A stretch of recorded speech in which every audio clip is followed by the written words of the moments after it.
Hello everyone, welcome to my channel 14 star classes. This is Nisha Rizvi. तो आज हम लोग यूनिट 2 का लास्ट टॉपिक पढ़ेंगे, जो कि क्या है, भारतीय दर्शन बनाम पाश्चात्य दर्शन तथा भारतीय दर्शन की विशेषता, यानी कि comparison of eastern and western philosophy and characteristics of Indian philosophy. तो सबसे पहले हम जानते हैं कि जो आपके पूर्वी दर्शन का स्वरूप है, यानी कि ईस्टर्न या फिर भारतीय दर्शन का, यानी कि इंडियन फिलॉसफी, उसका कैसा नेचर है। तो जो आपकी ईस्टर्न या इंडियन फिलॉसफी है, ये डीपली स्पिरिचुअल है, यानी कि आध्यात्मिकता इसके अंदर बहुत है। ठीक है, इंट्यूटिव है, यानी कि अनुभव पूर्वक एक्सपीरियंस है। ठीक है, होलिस्टिक है, यानी कि आपकी समझ लीजिए कि होलिस्टिक, आप इसको समझ पा रहे होंगे, मतलब किसी चीज को उसके पूरे रूप में, यानी कि एक फॉर्म में उसको देखना। ठीक है, तो जो इंडियन फिलॉसफी है वो और किस पे बेस्ड है, सेल्फ रियलाइजेशन, यानी कि हम क्या फील कर रहे हैं। ठीक है, it seeks to understand the ultimate truth through inner experience rather than external observation, यानी कि इसका मेन ऑब्जेक्टिव क्या है कि जो आपके एक्चुअल में रियलिटी में जो सत्यता है, वो जो है वो आपके अंदर के जो एक्सपीरियंस है, जो आत्मा है, ये सारी चीज़ों से है, ना कि जो एक्सटर्नल ऑब्जर्वेशन हम देख रहे हैं उसकी फिजिकल एग्जिस्टेंस, वो नहीं है। ये किस पे फोकस करता है, यूनिटी ऑफ सेल्फ, यानी कि आत्मा, एंड द अल्टीमेट रियलिटी ब्राह्मण। ठीक है, इंडियन फिलॉसफी में क्या होता है, ट्रुथ जो है is not obtain through external experiments, यानी कि जो एक्सटर्नली हम एक्सपेरिमेंट कर रहे हैं, हम किसी को देख रहे हैं, हम समझ रहे हैं, वो नहीं है एक्चुअल में ट्रुथ, बल्कि क्या है, इनर रिफ्लेक्शन, मेडिटेशन, ऑस्टेरिटी और रियलाइजेशन। ऑस्टेरिटी मतलब तप होता है। ठीक है, और जो वैदिक एजुकेशन है, इसको आदि शिक्षा भी कहते हैं। ठीक है, जिसमें वेदस और वैदिक एजुकेशन जो है वो invaluable heritage of the world है, यानी कि ये अमूल्य धरोहर है हमारी दुनिया का। ठीक है, द नंबर ऑफ वेदास कितने हैं हमारे, 4 हैं। ऋग्वेद को कंसीडर किया गया है सबसे ओल्डेस्ट को, उसके बाद यजुर्वेद, सामवेद और अथर्ववेद। ठीक है, तो ऋग्वेद क्या है, ऋग्वेद जो है वो ओल्डेस्ट वेदा है। किसने इसको बनाया, हाइवंस ने बनाया है, जिसको हम लोग सुक्तास कहते हैं। प्रेजिंग वेरियस गॉड्स, इन्होंने अलग अलग गॉड को प्रेज किया है, जैसे अग्नि, इंद्र, वरुण। ये रिफ्लेक्ट करते हैं अर्ली ह्यूमन थॉट्स को, उनके क्रिएशन पर, नेचर पर और डिवाइन फोर्सेस पे।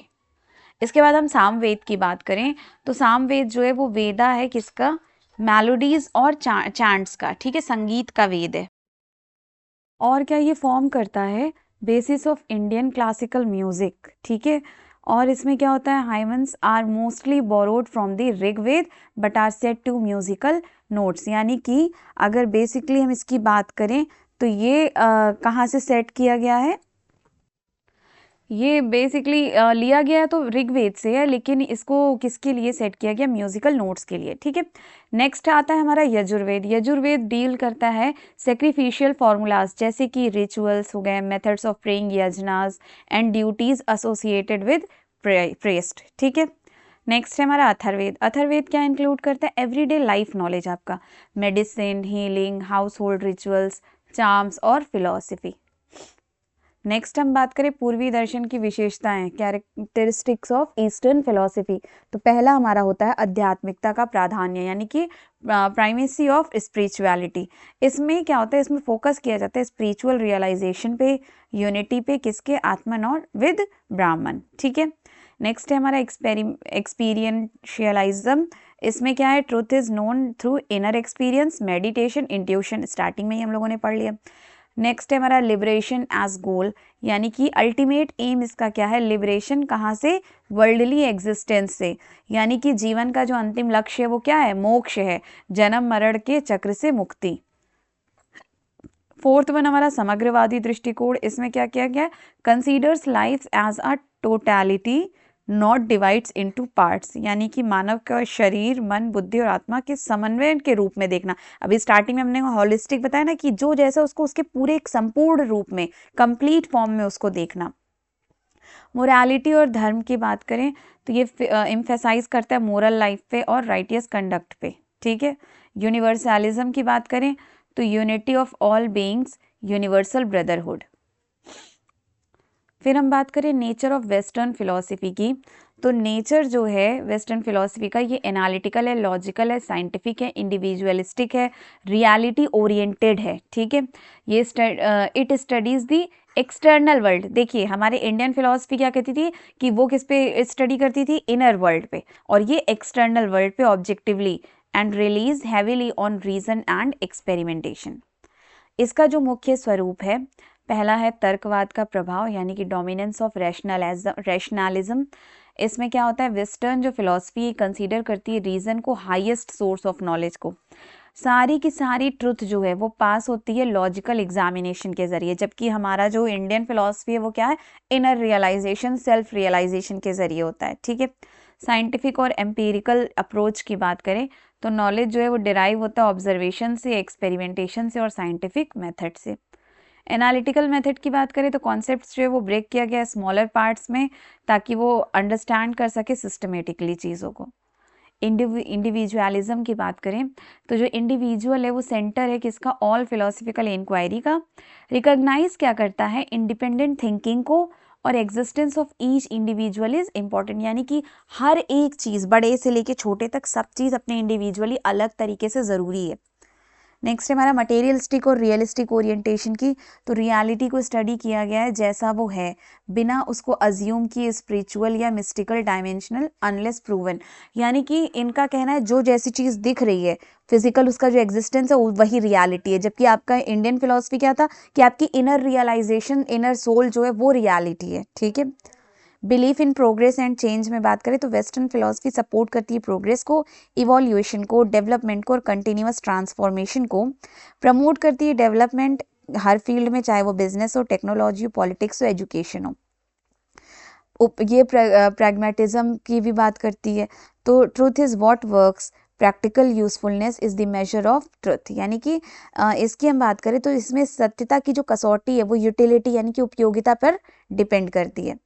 इनकी विशेषताओं की बात करें तो तर्क और बुद्धि का प्राधान्य होता है, यानी कि हर सत्य की जो जांच है वो कैसी होनी चाहिए, लॉजिकली होना चाहिए और उनका प्रमाण सामने दिखना चाहिए।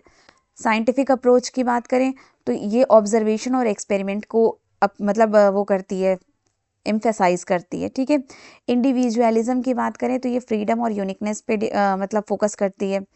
फिर एनालिटिकल मेथड में बात करें तो कॉन्सेप्ट को पार्ट फॉर एनालिसिस में ब्रेक कर देती है। ठीक है, प्रेग्मेटिज्म की बात करें तो जैसा दिख रहा है वही वो है। अब दोनों में पश्चिम तथा पूर्वी दर्शन में तुलनात्मक अध्ययन की बात करें, कंपैरेटिव स्टडी की, तो आधार के अगर बात करें तो ये जो पूर्वी दर्शन है वो स्पिरिचुअल और इनर रियलाइजेशन हम लोगों ने पहले ही पढ़ा, जबकि ये logic, science, facts, objective knowledge पे। व्यू ऑफ लाइफ की बात करें तो ह्यूमन जो है वो body plus mind plus intellect soul का होता है, जबकि पश्चिम क्या कहते हैं, रैशनल और इंडिविजुअल बीइंग होता है। अल्टीमेट गोल में बात करें तो आपके इंडियंस में क्या है, सैल्वेशन और रियलाइजेशन यानी कि मोक्ष, आत्मज्ञान, ये सब, जबकि आपकी वेस्टर्न में क्या है, progress, knowledge, expansion, innovation. Source of knowledge की बात करें तो इंडियन में आपके मेडिटेशन और सेल्फ एक्सपीरियंस को कहा गया है, जबकि वेस्टर्न में आपके एम्पिरिकल मेथड और एक्सपेरिमेंटेशन को कहा गया है। व्यू ऑफ नेचर में बात करें तो ये हारमोनी है बिटवीन मैन एंड यूनिवर्स, जबकि वेस्टर्न में सेपरेट है, dominant over nature. Social outlook की बात करें तो ड्यूटीज़ और मोरल वैल्यूज़ को डोमिनेट किया गया है, जबकि वेस्टर्न में राइट और इंडिविजुअल फ्रीडम को डोमिनेट किया गया है। ठीक है, और एजुकेशन व्यू की बात करें तो आपके जो ये इंडियन है, इसमें क्या है कि कैरेक्टर डेवलपमेंट है, सेल्फ रियलाइजेशन है, गुरुकुल परंपरा सब है, जबकि आपका जो वेस्टर्न है वो साइंस है, एजुकेशन है, टेक्नोलॉजी है, रिसर्च है, ये सारी चीज़ें। थिंकिंग मेथड में ये ऑल एस्पेक्ट्स ऑफ लाइफ को करता है और ये कॉन्सेप्ट्स को छोटे छोटे पार्ट में कर देता है। और टेस्ट ऑफ ट्रूथ आपका इसमें इनर रियलाइजेशन है, इसमें रीज़न और साइंटिफिक है। वैल्यूज़ एंड मोरालिटी की बात करें तो ये अहिंसा, सत्य और करुण अपना इंडिया करता है, और ये फ्रीडम है, ऑनेस्टी है, इन सब चीज़ों पे। ठीक है, तो आज हमारा यूनिट 2 भी बिल्कुल ख़त्म हो गया आपके पेपर 1 का। Thank you.